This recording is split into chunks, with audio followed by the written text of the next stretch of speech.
What's happening, everybody? मेरा नाम मुदस्सिर है and I run a tech startup called Cognilium.ai. In these videos, I will be sharing my experience and knowledge with you. Today, we will talk about 7 things that I wish I knew back when I was in the university and learning the technology and the whole tech stack.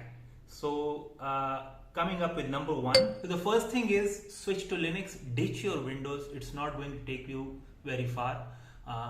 अब सब कुछ लोग disagree करेंगे, I understand. अगर आपको काम आता है तो विंडोज से भी हो जाएगा, लेकिन अगर आप नए हैं और जल्दी प्रोग्रेस करना चाहते हैं, जल्दी चाहते हैं कि चीज़ें चल जाएं और पहली ही इंटरनेट की हेल्प पहली ही ट्राई में चल जाए, कॉन्फ़िगरेशन के इश्यूज ना हो और विंडोज़ के फोल्डर्स में जाके DLL फाइलों के साथ ना छेड़ना पड़े, तो लिनक्स पे जाएं। Linux is more cleaner and most of the times जो है इंटरनेट की कमांड्स चल जाती हैं। लिनक्स आपको टर्मिनल बेस्ड इंटरफेस देता है and that allows you to get into the insides of whatever app or whatever platform you're trying to run. For example, अगर आप वैम्प चला रहे हैं तो विंडोज में वन क्लिक इंस्टॉलेशन पे वैम्प चल जाता है and majority of the students don't even know कि क्या हुआ है, और वो एक फोल्डर में जाके बस अपनी वेबसाइट बनाना शुरू कर देते हैं और at the end of the day उनको बस वैम्प नजर आता है। PHP मतलब वैम्प। कुछ लोगों को जब हायर करने का टाइम आता है और इंटरव्यू में मैं सिंपल सवाल पूछता हूँ, उनमें एक ये है कि भाई database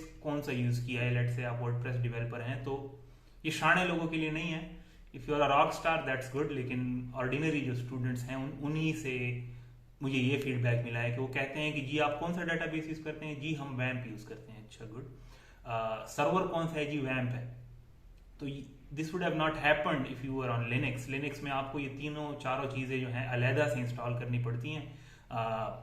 PHP my admin is not a necessity, लेकिन वैम्प खुद ही कर देता है और लिनक्स में करते हुए उसके ऊपर जो है आपको काफ़ी जो है ना एफर्ट करनी पड़ती है। तो एफर्ट करते वक्त आप कॉन्फ़िगरेशन कर लेते हैं अपाचे सर्वर की और मल्टीपल कमांड्स रन करते हुए आपको पता चल जाता है कि किस चीज़ की कहाँ ज़रूरत है और पिक्चर में कहाँ फिट हो रहा है। तो ये तो था PHP का। इसी तरह जावा की एग्जांपल है, आपको मल्टीपल कमांड्स चला के एक सिंपल जावा की फाइल चलाते हुए समझ आ जाती है कि जावा का सारा जो स्ट्रक्चर है चलाने का वो कैसा है। C++ में भी सेम है। आपको विजुअल स्टूडियो जो है वन क्लिक पे सब कुछ सेट करके दे देता है एंड यू नेवर नो कि C++ काम कैसे करता है। इसी तरह पाइथन की तो सारी हेल्प की मतलब आसानी से जो है लिनक्स में हो जाती है, और विंडोज़ का मुझे नहीं पता है, एनाकोंडा के अलावा का जो तरीका है it has never worked for me. Environment variable set करना इटसेल्फ इज अच्छा। एक और प्रॉब्लम मुझे आती है, मुझे विंडोज में पोर्ट बंद करना नहीं आता। इसके अलावा परमिशन सीखना लिनक्स में, और लिनक्स अगर आप यूज कर लेते हैं टर्मिनल से यूज टू हो जाते हैं, आपको सूडो का पता चल जाता है, आपको apt-get से चीज़ें डाउनलोड करने की समझ आ जाती है, तो आपके लिए लेटर क्लाउड पे स्विच करना भी बहुत आसान होता है। ऐसा होता है जैसे आप अपने कंप्यूटर की तरह एक और कंप्यूटर को कॉन्फ़िगर कर रहे हैं। वही काम अगर आप विंडोज से लिनक्स पे करें, क्योंकि आपने प्रोडक्शन पे अपनी वेबसाइट या कोई वेब ऐप लेके तो जानी है एट सम पॉइंट, वहाँ विंडोज के डेवलपर्स को दोबारा से सीखना पड़ता है और you have to be good at it, क्योंकि क्लाउड पे वैसे चीज़ें नहीं चलती आराम से, और अगर नहीं भी आता तो पराए कमांड्स कब तक कैसे चलाओगे। इसके अलावा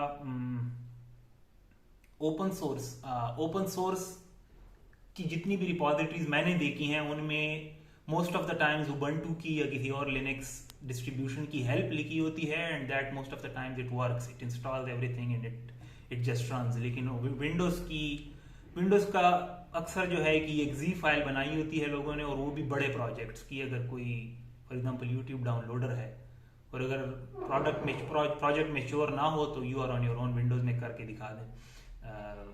you have to be a rock star in that language और इन दैट प्लेटफॉर्म। इसके बाद जो चीज़ मैंने नोट की है कि अगर आती मुझे तो I would have been better off, वो है पाइथन। किसी भी डेवलपर को किसी भी एरिया से हो, जावा से हो या वेब ऐप डेवलपर हो या आर वाला हो या मैटलैब वाला हो, पाइथन आनी चाहिए। फाइल रीड हो जाती हैं, विजुअलाइजेशन बन जाती है, बेसिकली स्क्रिप्टिंग है तो इवन ऑटोमेशन हो जाती है माउस क्लिक्स की, कीबोर्ड की, वेब स्क्रैपिंग हो जाती है, NLP हो जाती है, DB से कनेक्ट हो जाते हैं, डेटाबेस का काम भी कर लेती है।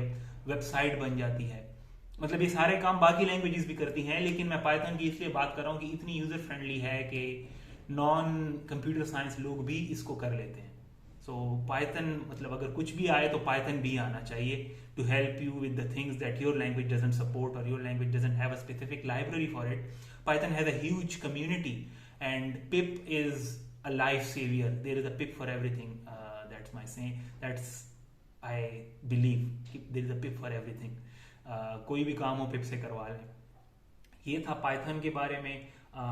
हाँ, हर स्टूडेंट को, हर ग्रेजुएशन से पहले या ग्रेजुएट स्टूडेंट को एक रेस्ट एपीआई कम से कम बनानी आनी चाहिए। इससे ये आपको इनेबल करेगा कि आपका कोई भी प्रोजेक्ट वो आप टर्मिनल में ना चलाएं, वो आप विजुअल स्टूडियो में ना चलाएं, आप अपने प्रोडक्ट को प्रोडक्शन पे लेके जा सकें। It will not be a very scalable और very good solution in the beginning, लेकिन आप कम से कम इस स्पेस में सोच सकेंगे कि एक चीज़ ब्राउजर के थ्रू कैसे सर्व की जाती है। मेरे अक्सर लोगों से मैं इंटरव्यूज में सुनता हूँ कि जी उनका इमेज प्रोसेसिंग का मॉडल था, कोई सिंपल इमेज प्रोसेसिंग करता था, लेकिन जब पूछा कि एक्सेस कैसे होगा तो उनको सिर्फ टर्मिनल से एक्सेस करवाना आता है, और वही जो बेसिक पाइथन का फाइल अपलोडिंग का जो सिस्टम है दैट इज़ वेरी अगली, वही करना आता है। या उनका नोटबुक होता है, नोटबुक्स आर रियली गुड लेकिन for they have their own purpose.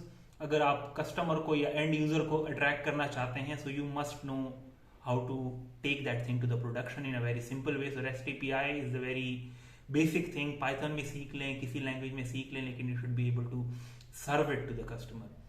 इसके बाद आता है जो मैंने नोट किया है कि कुछ ऐसे कोर्सेज हैं जिनकी टीचर की स्लाइड्स के साथ अगर घर में बुक्स भी पढ़ ली जाएं तो that will really help you in the future. बड़े कोर्सेज जो हैं, प्रोग्रामिंग है, सिंपल असेंबली है,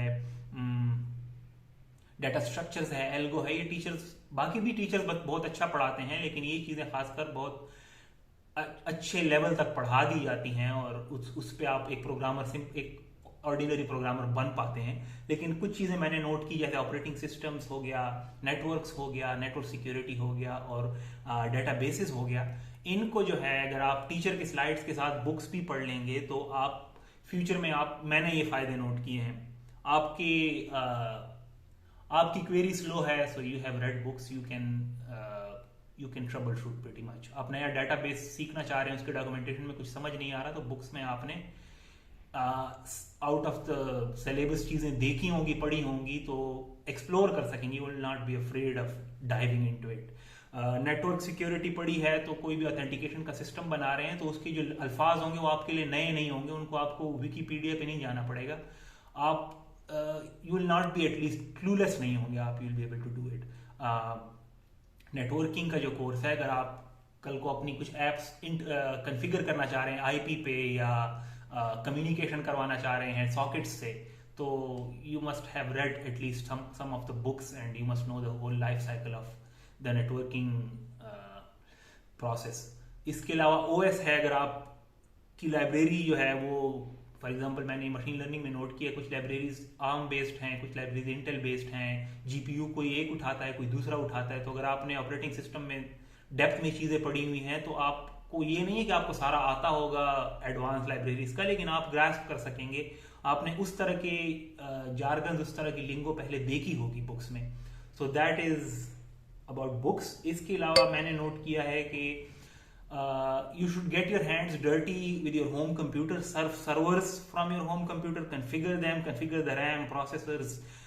If your language that you're working in supports multi-threading, work on that. Databases भी जो हैं उनको भी सर्व करें अपने कंप्यूटर से, उनकी भी जो एडवांस सेटिंग्स हैं उनमें हाथ मारें, उनको कन्फिगर करें। The word configuration is a huge thing, लेकिन कोशिश करें कि जितनी डेप्थ में आप कर सकें। नेटवर्क के पॉइंट ऑफ व्यू से एक्सेसिबल है या नहीं है, स्पीड कैसी है, मल्टी नोड है या नहीं। अगर आप नेटवर्किंग और सर्विंग घर से करेंगे तो मल्टीपल लैपटॉप्स पे डेटाबेसेस को हॉरिजॉन्टली स्केल करना सीख लेंगे। अगर नीचे स्केल कर लिया है घर के कंप्यूटर्स में तो क्लाउड में करना भी कोई नया काम नहीं होगा आपको। आई विल recommend कि you start with port forwarding and serving a media server on your home router. It will give you ideas about your new projects and what's the future has for you. इसके अलावा जो Linux users के लिए आती है, shell scripting एक good to have है। अगर आपको आती है, आप सीख लेते हैं, तो आपके एग्जिस्टिंग स्क्रिप्ट्स को फर्दर पावर मिल जाएगी। You can run cron jobs, you can schedule the scripts in a multiple timeline manner. Dependency बीच में डाल सकते हैं, इस स्क्रिप्ट से इस स्क्रिप्ट पे ये डिपेंडेंसी है, ये डाटा इससे इसमें आएगा।